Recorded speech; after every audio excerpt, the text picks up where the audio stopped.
आध्यात्मिक भूमिका स्वीकारताना सामाजिक जाणीवांचा विसर पडणं योग्य नाही, ते सर्वस्वी चुकीचं आहे.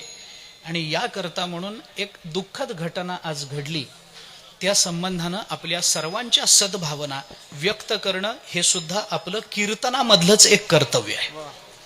कीर्तनामध्ये आनंद, मी सुरुवातीला मुद्दाम बोललो नाही, कार्यक्रम आनंदाचा आहे, कार्यक्रम नानांच्या वाढदिवसाचा आहे म्हणून मी अधिक बोललो नाही. आता माझं कीर्तन संपलंय, पण आपल्या सामाजिक जाणीवा अध्यात्माबरोबर संपन्न असल्या पाहिजेत.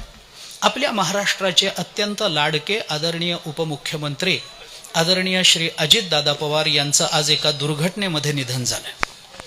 ही मी येईपर्यंत, कीर्तन संपेपर्यंत मी याची वाट बघत होतो की कोणीतरी येऊन मला सांगेल की नाही हो, ही बातमी चुकीची आहे. पण आमचं दुर्भाग्य हे की ही बातमी चुकीची आहे असं सांगणारं कोणी आलं नाही, आणि या दुःखद प्रसंगाला आपल्याला सामोरं जावं लागतं आहे. महाराष्ट्राच्या राजकीय क्षेत्रातलं हे फार मोठं नुकसान आहे.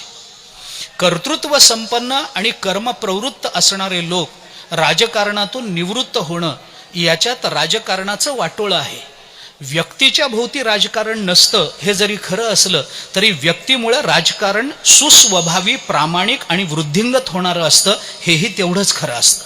आणि याकरता म्हणून दादांच्या जाण्याने महाराष्ट्रामध्ये राजकीय क्षेत्रामध्ये आणि सामाजिक क्षेत्रामध्ये जी पोकळी भरून निर्माण झालेली आहे ती कधीही भरून निघणारी पोकळी नाही आहे, याची आपल्याला सगळ्यांना जाणीव आहे.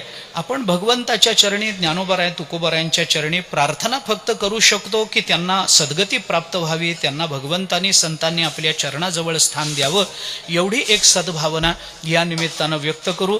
दादांना सर्वांकडून श्रद्धांजली व्यक्त करू, आणि ती श्रद्धांजली आपल्या वारकरी संप्रदायाच्या नियमाप्रमाणे म्हणून रामकृष्ण हरीचं 2 मिनिटं भजन करू. रामकृष्ण हरी जय जय रामकृष्ण हरी, रामकृष्ण